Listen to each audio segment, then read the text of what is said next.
Hey everyone, thanks for joining. Today I am speaking with Darshan Maharaja. Darshan is a writer and a commentator, and I've been following him on Twitter for a little bit, and he writes a lot about immigration and basically, I guess, just looking at Canada through the lens of someone who is an immigrant. And that's something that I speak about as well. Hi, Darshan. Thank you very much for coming on. Thank you for having me. Um, so the immigration thing, like I know you've been posting a lot lately about the international students, and that's kind of something that affects me in a way, not because I'm a student, but in my current role at work, I've been hiring, um, I've been going through a hiring phase, and a lot of the people I brought on now are all immigrants, and a couple of them were students, and they started running into problems later last year because the government had switched their policy that said students could work 40 hours a week. Then they said, no, only 20 hours a week. And then finally at the last minute, they relented and then went back to 40 hours a week. So like that was affecting me. So that was something in my head. Then I'm like, okay, going forward, do I not hire anyone with a student visa? And then I saw some of the stuff you were putting about some of these, quote unquote schools that, people get a visa to come and go to a school, but when they show up, it's just like an empty building or something.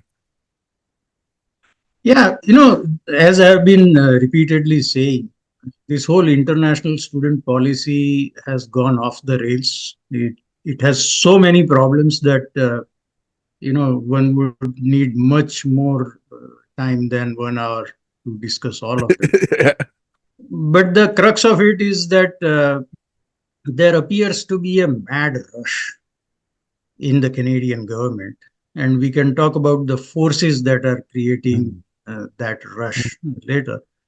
But there appears to be a mad rush for bringing people in, as if the world is soon going to run out of people, and we might as well get in as many as we can while supplies last.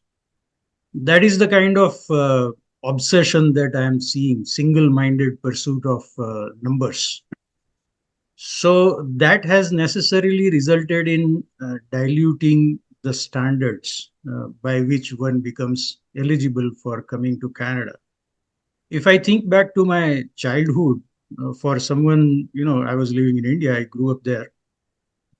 And, someone going to a Western country, and typically it used to be mostly USA and sometimes UK, and then a few cases of people going to other European countries and rarely Canada. But it used to be such a big deal. One had to have a very high qualification, like maybe a doctor or engineer or something, and then uh, to be able to, get a visa. And then one had to have sufficient financial resources. Uh, Today, that is like even the new limit of 20,600 odd dollars is nothing compared to the challenge it was then. To the extent that when that person was going, there used to be a small advertisement in the classifieds section, about 3 times the size of a typical classified, where it used to say, in Gujarati, Pardesh Gaman, that is going abroad. And then the person's passport size photo and his name and his qualification and where he is going and for what purpose. This used to be such a big deal that the family took pride in advertising.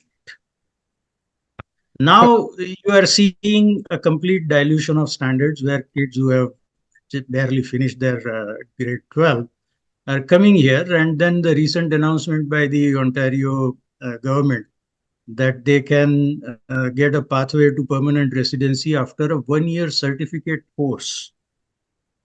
Now, you add to that the dubious quality of many of the colleges that we see around here in the GTA and elsewhere, and how horribly they are prepared for uh, receiving the vast numbers of students that they are enrolling. It creates a load on the municipal services, on housing. It creates friction in the society around the place.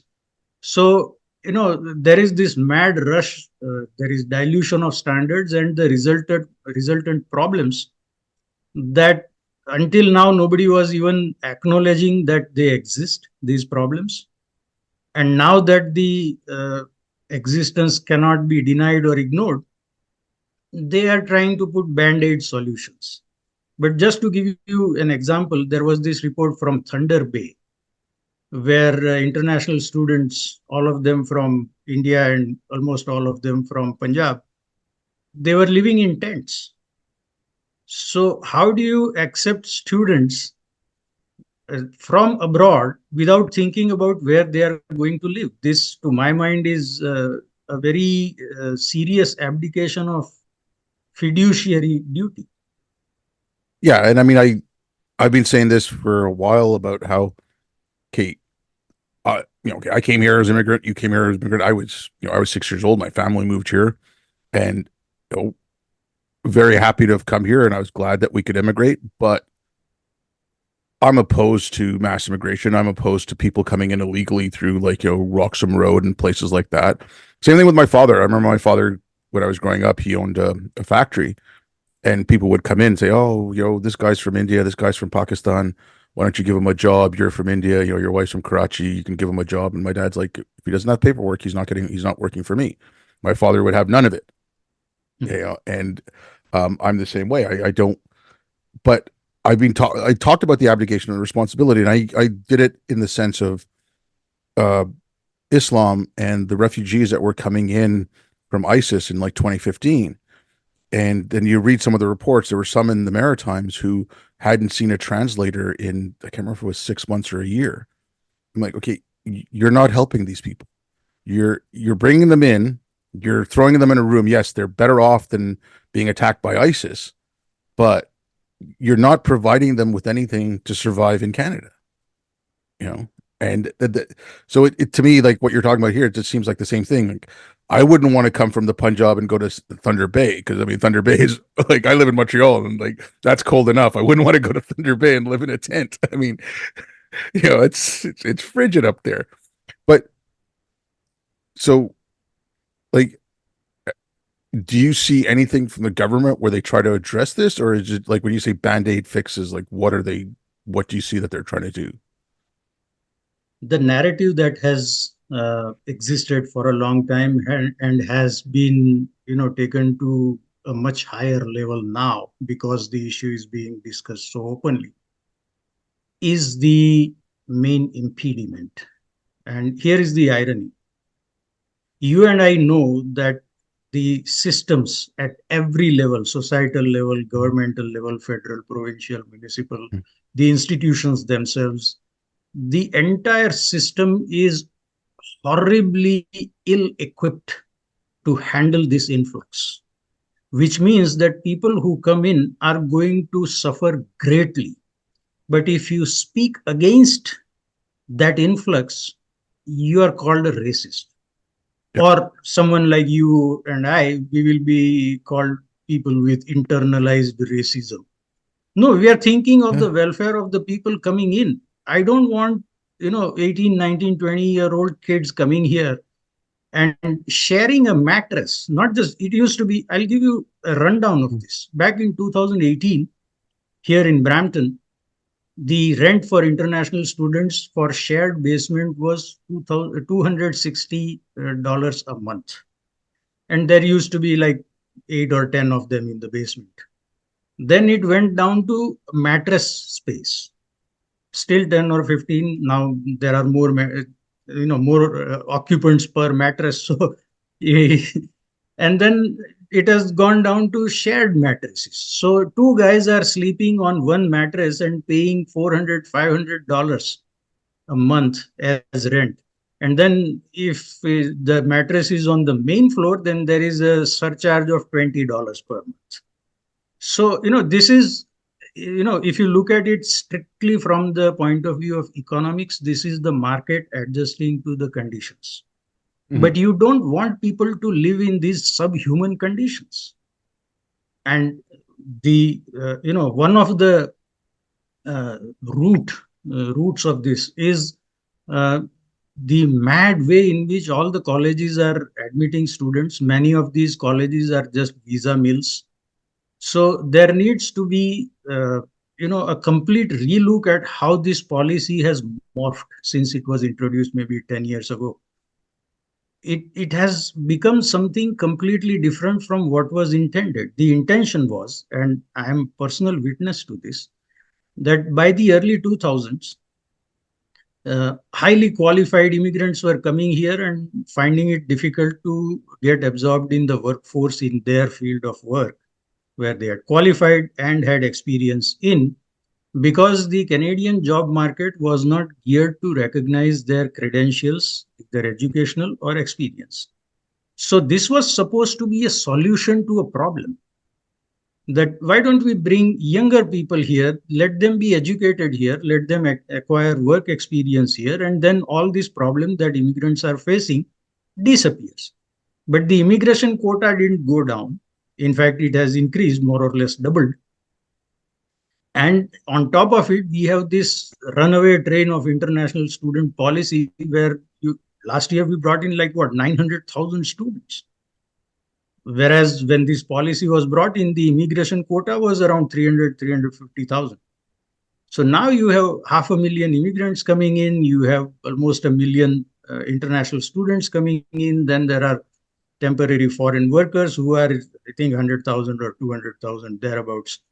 So, the original objective of the policy has been completely forgotten, and it's become uh, an easy vehicle for some people to make tons of money at the expense of everybody else, not just the students, although they are my main focus, but the society around that place is also suffering.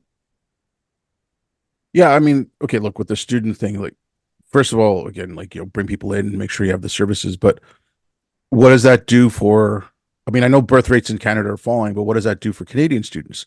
Like, if, let's just take even a legitimate university like, U of T or McGill or someone like that. Someone who lives in Quebec pays a certain dollar amount to go into McGill. I don't know how much it is. Like, when I was in school, it was around $1,500 a semester. It wasn't much. But an international student, or even someone who came from another province, their tuition doubled. And an international student, their tuition was, multiple times that amount because you're international. So I'm just curious, like, forget the visa, like, forget the, like, the certification mills and all these places, but like, is this from like a university standpoint? Okay, our funding's getting cut. If we get, more international students than Canadian students, we can charge so much more money. We'll make, we'll have that. Like, do you think there's pressure coming from that side to the government to keep these policies going? Because, I mean, it is a cash cow for the universities as well. It is possible that the pressure is coming from universities themselves. A few months ago, I wrote about a news report that had the university, there is some kind of an organization of all the universities. Mhm. And the spokesperson for that organization was making their case as to why they need international students in the number that exist now. But they are two very separate issues in my perception.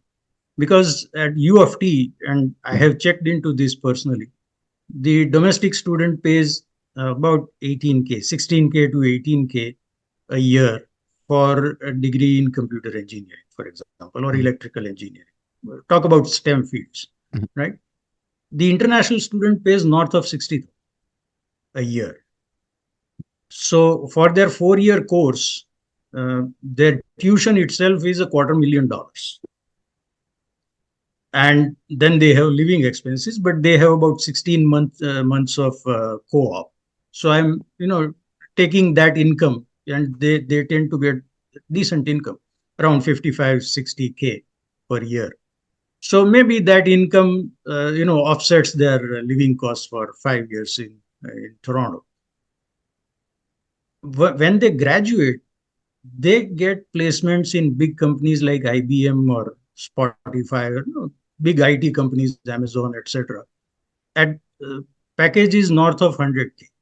So for them, it is much less severe of a problem. First of all, they are coming from families with means, because $250,000 is 15 million rupees Indian. So they are coming from families of very good financial means. Secondly, the admissions process is far more stringent compared to colleges, where acceptance rate is like 99% in some cases. So they have the academic ability and the financial ability to go through that 5 year period, and then they are much more easily absorbed in the workforce. So while it must be painful, 15 million rupees is not some change Mhm. by any means, but it pays. Whereas these students in colleges, first of all, you hear about the family selling off the little piece of land that they had back in Punjab, maybe borrowing money from loan sharks, and then the kid comes here, the GIC is borrowed money. The government pretends that they have brought their own funds to sustain themselves. Even that amount was until recently pitifully low. $10,000 is neither here nor there. You can't survive on $833 a month. But the whole fiction starts all the way from the root, because the money is borrowed. Uh, in early 2019, this is another angle of it. In early 2019, I think it was January, when Niagara College announced that all the international students from India will be retested for their knowledge of English.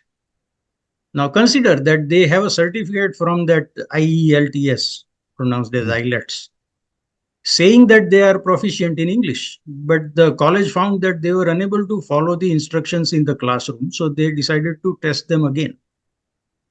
So your intake consists of a very large cohort of students who are not academically equipped, who are not linguistically equipped, who are not financially equipped. The moment they land here, before their semester starts, they are looking for a job.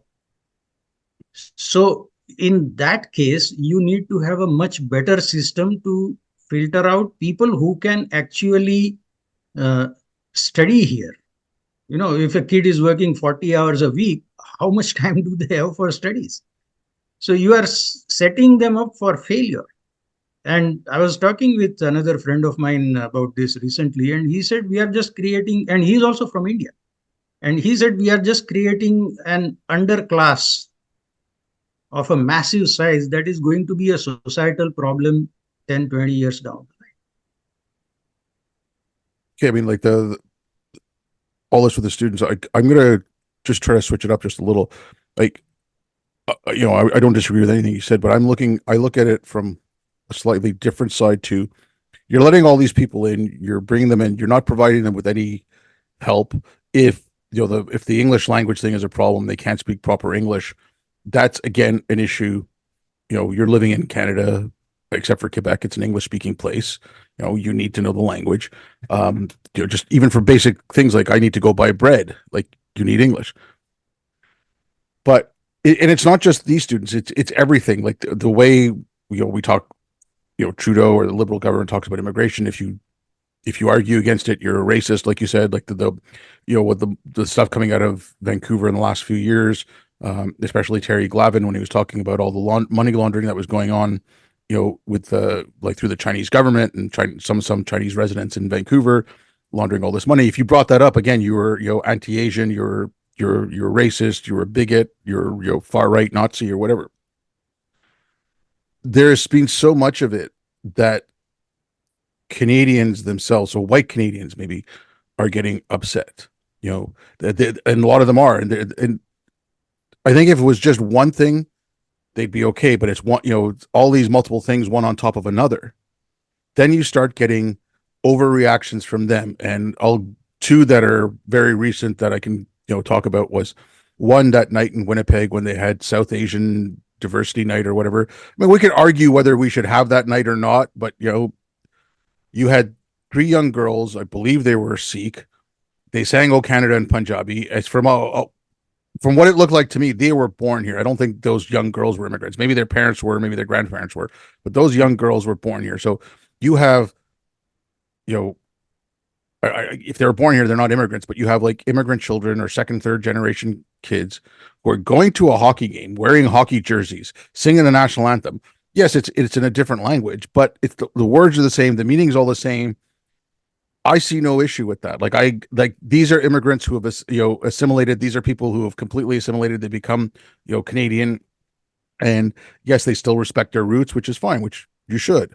I respect my roots coming back from India, and then I also have some in the Middle East, and I respect those. I have no problem with that. But the reaction from a lot of like people, oh, I'm old stock Canadian, this and that. They were upset about that because it was sung in a different language. And the second one, where I can have more sympathy towards the people who are opposed to it, is that statue of Hanuman in just out in Brampton, right? Like, okay, if it was me and I was opposed to it, which okay, this is just my thing. Like, they have their religious freedom; it's private property. There's no, they should be allowed to do it. Like, if a church can put up a 50-foot cross, if you can do all this, they should be allowed to do that. But at the same point, I find that statue ugly and gaudy. And if I was living in that neighborhood, I would do whatever I can through the municipality. Like, okay, this is an eyesore. It's bringing down property values. I would try to go the legal route that way. And that would be my complaint. My complaint would not be, oh, it's not Christian. We don't want it in this country. Oh, it's foreign. We're losing that. But so I use those two as like an example, because everything else that went on, it was one thing on top of another, on top of another, on top of another. And finally, people were like at a breaking point, and they're at a breaking point for things that aren't nearly as troublesome as the money laundering, or like these certification mills, and like all these people coming in on visas going to fake colleges. Like, those are huge problems.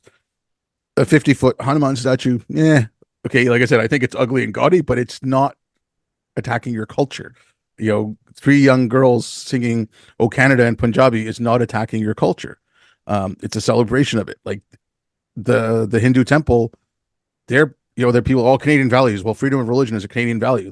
They're practicing their freedom of religion. Like, it's it, so that's one of my bigger worries, and it's been my worry since I got back from overseas in 2014. Is we're going to start having overcorrections, and what are we going to do about them? And now we're starting to see a lot of those.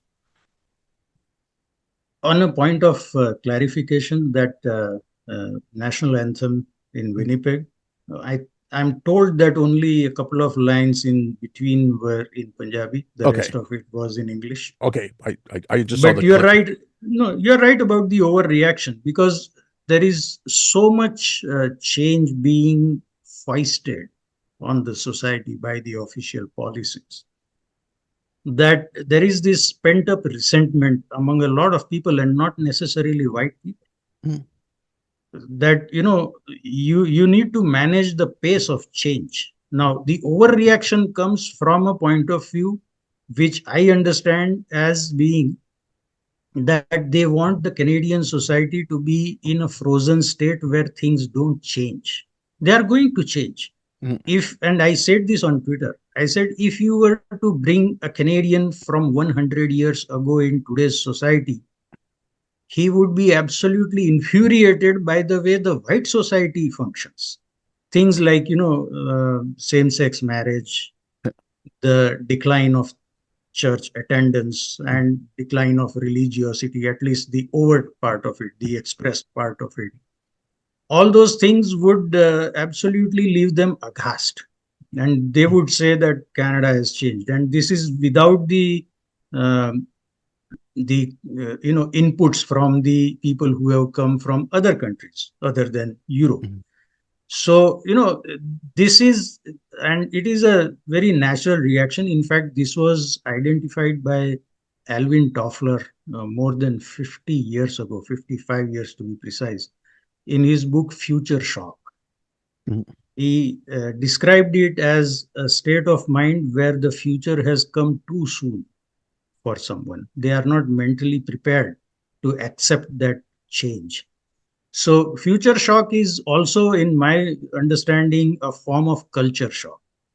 So, when you see, opposition coming to certain cultural things like that Hanuman statue in mm, Brampton, it is also because people are feeling overwhelmed by the amount of change that is being caused by uh, too many people arriving from mostly the third world. Let's be honest here.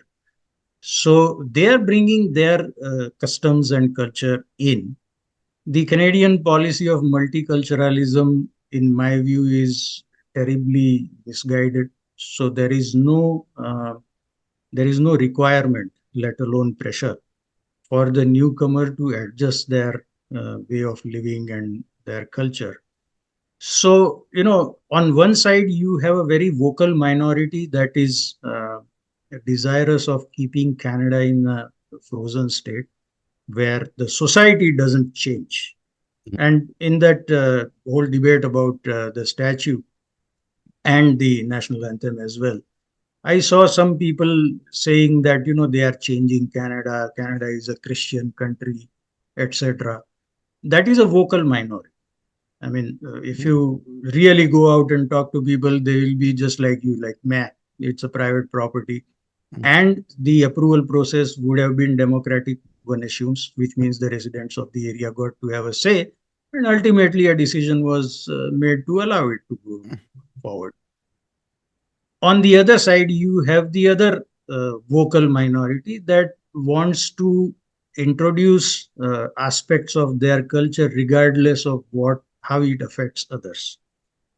The vast majority in between is silent, but change is always made by vocal minorities. So what is often perceived as a clash of cultures is actually a clash between two vocal minorities at the opposite ends of the spectrum. What is necessary is, I think, a policy that balances out the concerns of all the stakeholders in the society, which we don't have, which is why, and Globe and Mail reported recently that the plan is to increase international student intake to 1.4 million by 2027. Now, how are they going to live? How does it impact the healthcare services? Are there going to be that many jobs? Like in December last month, our economy produced 100 net jobs. And those were also like 26,500 full time jobs lost and 26,600 part time jobs gained. So basically, we converted 26,500 people to from full time to part time. That has to have an impact on GDP because they are now earning less, spending less.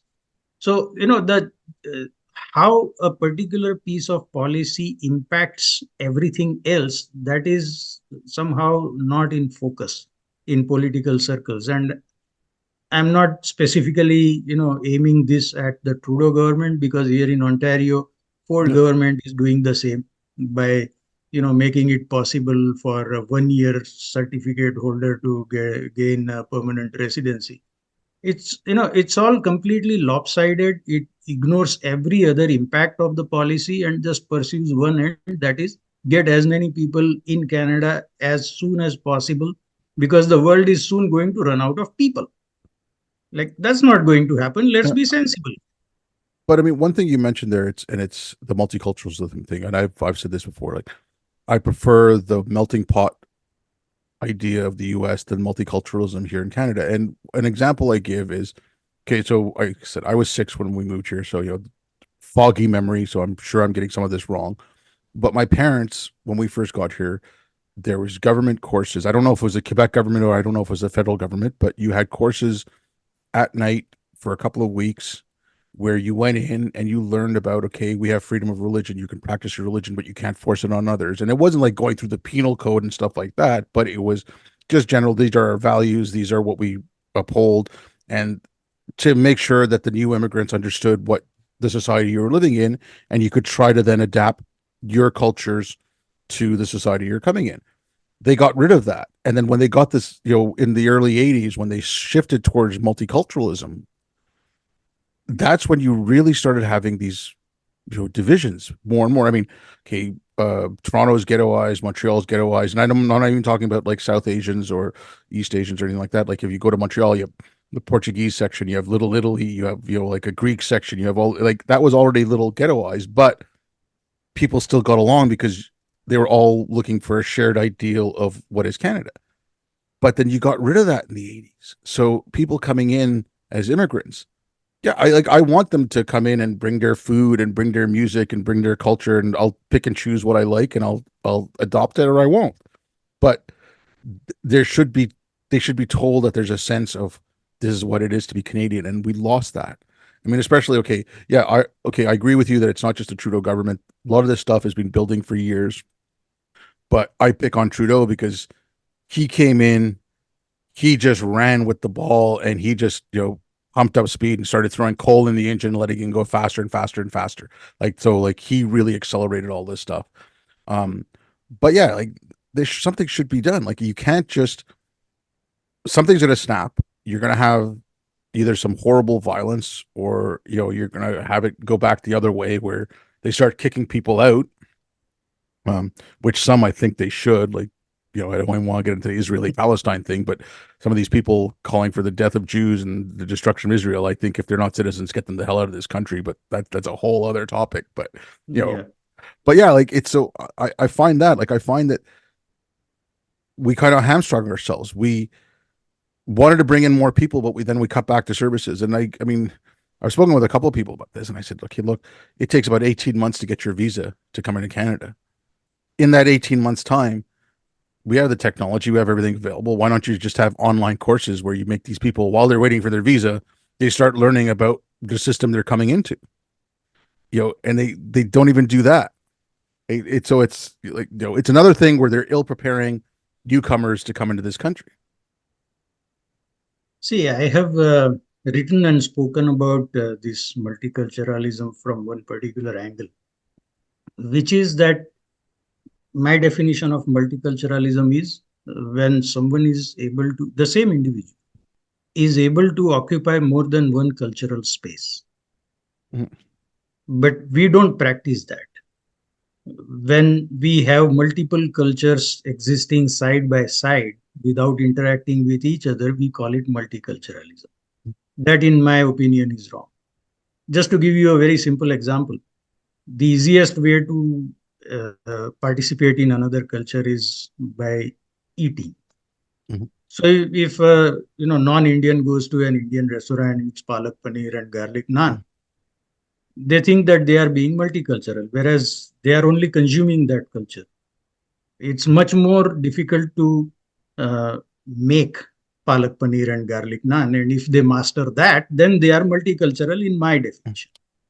So, we are looking for the path of least resistance to being multicultural. And one of those paths, and because it is beneficial to politicians, that is the one that dominates, is to participate in the politics of another jurisdiction. And typically, that will be the jurisdiction of the country of origin of the immigrant group. I spoke about this. This struck me when some people from Eritrea, had demonstrations, two rival demonstrations somewhere in Alberta, could have been Edmonton, and there was a clash between them, and a few of them were injured. See, we are now multi-political instead of multicultural.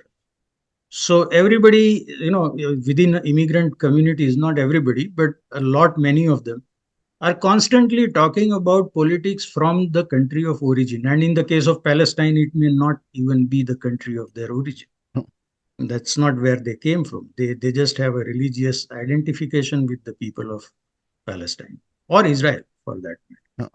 So, you have the political class adding fuel to this whole process. And fuel, I don't mean in the sense of the fire, but fuel in the sense of fuel in a vehicle. So now the vehicle is going farther. Now, when you have that, you will definitely create divisions in the society because, countries, unfortunately, this is human history where countries have been at odds with each other, if not outright at war with each other. And when you bring people from those places here, those overseas battles should not be allowed to manifest inside Canada. But nobody has the guts to say that. And when Prime Minister Trudeau initially said that Canada has no core identity, I thought it was thoroughly laughable statement. But in 8 years, we have moved in a direction where it is becoming less and less laughable and more reality. Yeah, I mean that thing with Trudeau, I mean, I don't know if that's, self-fulfilling prophecy or anything, because that's the way he's governed as well, right? Like that there is no core Canadian identity. He even, I believe it was, I don't know if it was his first year or second year, because it was something that I saw and it just really bugged me. He's like, "Oh, immigrants are truer Canadians than people born here." I'm like, like Yes. that's, you're insulting the majority of your population here, and it's like it's things like that. I mean, again, I get the dissatisfaction coming from Canadians, and Christian Canadians or white Canadians. I mean, like because I started following this, I just started noticing a lot of things. So, like, okay, like the church is being burned, and Trudeau saying, "Oh, well, I can understand their anger." Like, okay, their anger based on what? It turned out that the graves were a whole lie. I'm not saying that the residential schools. We can talk about how bad they were. We can talk about all that. But the whole point of the graves and why these churches were being burned, that was a lie. So, I mean, Notre Dame Cathedral in Montreal, just before Christmas, there was an arson at it, and it's, I can see that, and there's no, you know one mosque has some bacon left at the front doorstep, and oh my God, it's a national emergency.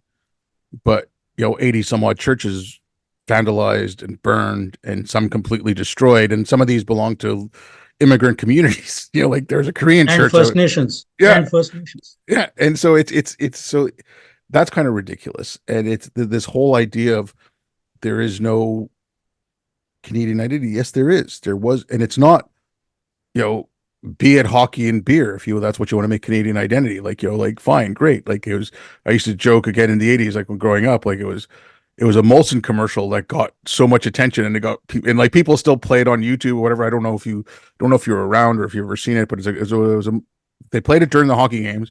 This guy gets up and says, "Yeah, hi, my name is like Joe or something like that, and I am Canadian." And it's like, Canada is we believe in multiculturalism, not assimilation, and like we just went on about how Canada is like the best country in the world and whatever. And I'm like, okay, everyone in Canada talked about that. Everyone, like, like when it first came out, it was didn't matter if you were white, brown, yellow, pink. It did, like everyone, they they identified with that commercial. And I'm like, okay, can you get more Canadian than that? Like a commercial during a hockey game about beer is like, is Yeah. is uniting Canadians, and we don't have that. And I mean, Yes. our government is purposely gone out of its way to divide Canadians. Like it's, I mean, I'll ramble for a little more. Like this was, I think it was 2018, maybe.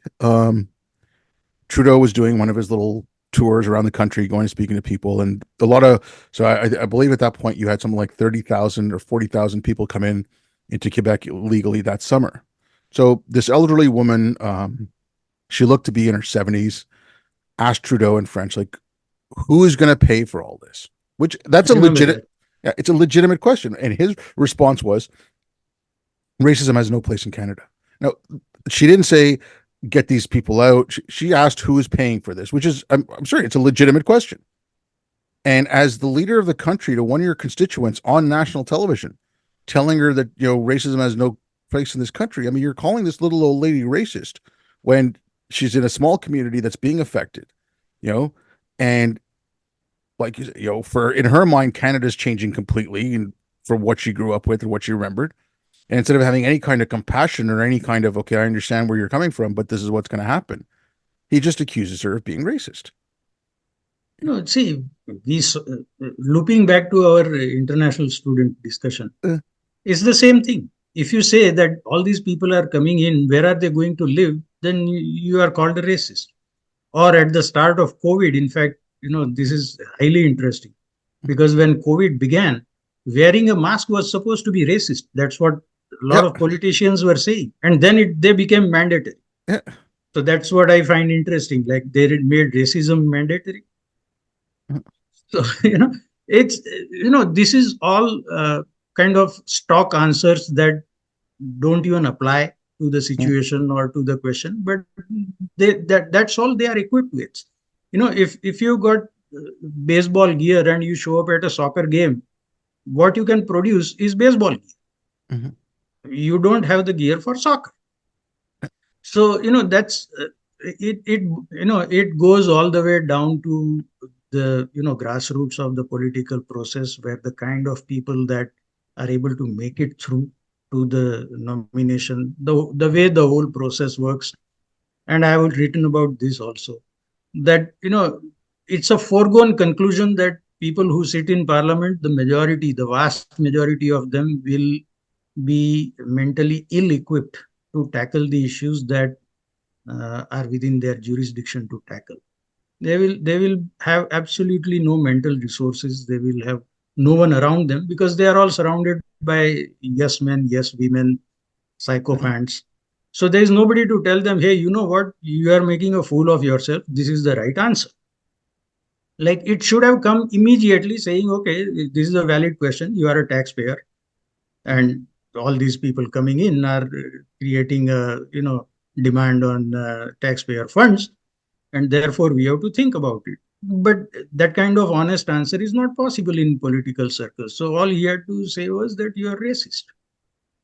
Um, Getting back to the students thing, like, and it's going to touch on this too. It's like, so I've been, I've been looking at all this, like, call it the woke stuff, call it the progressive stuff, whatever it is. Like, well, how they talk about racism, like white people, you can't be racist towards white people, like all that kind of stuff. Like the whole thing of intersectionality and critical race theory and everything, and Kendi style anti-racism. Now that all comes from the universities. So we've got a political class now of a certain age who, that's when they went into the humanities, that's the lens they were given to view the world. I've seen this with um I was involved in a couple of ex-Muslim groups, and I've seen this with younger ex-Muslims who grew up in very strict households. They go to university, they are given these things that to them seems the antithesis of Islam, where, you know, gay rights and transgenderism, women's rights, and, like, none of those things are accepted within Islam. Yes. If you want to talk about the Abrahamic faiths in general, no, like, if you go to the hardcore Orthodoxy, they're not accepted. But I'm just curious, like, about some of these students coming in. Okay, if they're taking a STEM course, or if they're taking, computer engineering, they're probably not going to get some of this. But what if some of them come into and start taking political science or philosophy or whatever? And I think that's why you're seeing so much of it in the Palestinian protests and these protests coming from the Middle East. And they've come in; they were already given grievance in the Middle East about how, the world is against you, or you were colonized, whatever. They come here at their schools; they're being told the same thing, and then you've got a government class who's, drunk from the same well, and they're thinking the same thing. So it's like it's perpetuating itself in many multiple different levels. So, okay, Canadian kids are, less of them are going to college because they're finding it unhelpful, which I think right now I wouldn't go to university for an arts degree. I if it's not STEM, or if it's not medicine or something like that, I think university is a waste of time right now. But these foreign students who are coming in, okay, well, you can then now get them to think the way you want them to think, because you're making them take mandatory diversity courses. You're making them take these mandatory other courses. And so it's I don't know if Trudeau thinks far enough ahead of that, or I don't know if he can think that far ahead, but, you know, we'll we're going to bring these people in, and we're going to change them to our way of thinking, because we're bringing them in younger, like, yeah, they're 20s, but still, like, you can mold their minds to think this way, and then they're going to have that grievance coming in with them. So, like, I don't know what you think about something like that. See, the whole um, personal desire to appear virtuous Mm, is not only becoming popular, but being transmitted, and mainly via educational institutions. I remember, I think 3 or 4 years ago, there was this controversy in Toronto, where it was either the Toronto District School Board or Toronto Public Library System that had invited two speakers for kids as a motivational, to share their mm, life story, so that young kids, and especially women, young girls, uh, can be motivated. One of them was Marie Henein, the mm, famous lawyer who mm, fought Admiral Normal's case, Vice Admiral mm, Normal's case, and Gian Gomeshi's case, where she prevailed. Her, mm, you know, the Gian Gomeshi was, I think, acquitted, and the case against Vice Admiral Norman was dropped. So she was one of them, and the other one was Nadia Murad, the Yazidi Yeah. lady who was captured by ISIS, kept as a sex Uh, slave, sold probably many times, and then she finally made it to Canada as a refugee, and I think she won a Nobel Prize. So the whole event was cancelled, and the reason for cancelling the speech by Nadia Murad was that it might spread Islamophobia. Now, yeah. criticizing ISIS would actually strengthen the case that Islam is a religion of peace. If that is seen as Islamophobia by people who are not even Muslims, whose only motivation is the desire to appear virtuous because they want to be seen to be standing against Islamophobia, it's completely bonkers Mhm. because they don't think. If they want to think, they don't have sufficient knowledge of the issue, but they are in position of authority. That's why they are able to guide the society in a certain direction. So when it comes to the instructions that children get in schools, whether it is gender ideology or Islamophobia or DEI, equity, diversity, whatever, people with very limited knowledge, if at all, any knowledge, they are the ones, sitting in positions of authority, deciding what the kids should learn. And I'm genuinely afraid that the kids who take this teaching seriously will come out horribly confused. Yeah, I know. I mean, okay, okay. Look, I've been harping on this for years now. It's you're creating a generation of kids who are going to be, uh, you know, they're going to be dysfunctional. You're, I equate it to madrasas. So, like, okay, the kids going through madrasas in Pakistan, not all of them are going to join ISIS or the Taliban or Boko Haram, but you'll have enough of them who are conservative to a certain point that, if you look at some of the polls coming out of the UK, like 98% want homosexuality made illegal. So you're going to have enough that, won't go out and kill the apostate or throw the gay man off the 12-story building, but they'll approve it or they'll want something else. And so that's what I'm saying with these schools now. It's like you are turning them into woke madrasas, and Mm. you're going to have the other side of it as well. So you're making a buffet table for extremists of all stripes to go pick off. Because I mean, I studied some of this in school when I was, I studied like terrorism, and I studied how you indoctrinate people. And it's like, they'll go for the kids who are disenfranchised. They'll go for the kids who feel alone and feel, put upon. But when you're teaching this stuff to kids and you're telling them, oh, because you're not white, you're oppressed and you're always going to be oppressed. And if you tell the white kids you are oppressing all these other people, these are little children who don't know any better. And they're gonna get anxious. They're gonna have this in the back of their head. So you have a recruitment now for white supremacists to go to the white kids. See, they all hate you. You have recruitment for like the brown, black, and yellow kids to say, "Oh, you're being attacked by whitey." I keep bringing up one example of this place in New York City. It was a K-8 academy called the Dalton Academy. Now, I think at the time it was something like $45,000 a year for this place, so it's not cheap. Mhm. So in 2015, they sent letters home to the parents of kids from grade 3 to grade 8, and they said, "Would you let us know which race your child identifies with, especially like mixed race kids?" And then for 45 minutes a week, they split the kids up into quote unquote affinity groups, which is basically just segregating the kids by race. And they Mhm. told all the non-white kids, "You're oppressed. You'll never succeed because of all the white people." They told all the white kids, "You guys are oppressors. I mean, these are little children. Like, what's a third grade student done to anyone?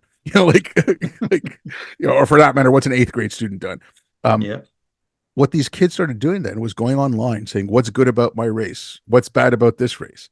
And in a few months, you had open race warfare in the halls of this school. The school still has huge racial issues. There were some Jewish parents, I think 2 years ago, that sued the school because of outright anti-Semitism coming out from the school because of all this stuff. And I use that as an example. I mean, like, we've had like these experiments have been run over and over and over again, and yet we're doing that in our education system.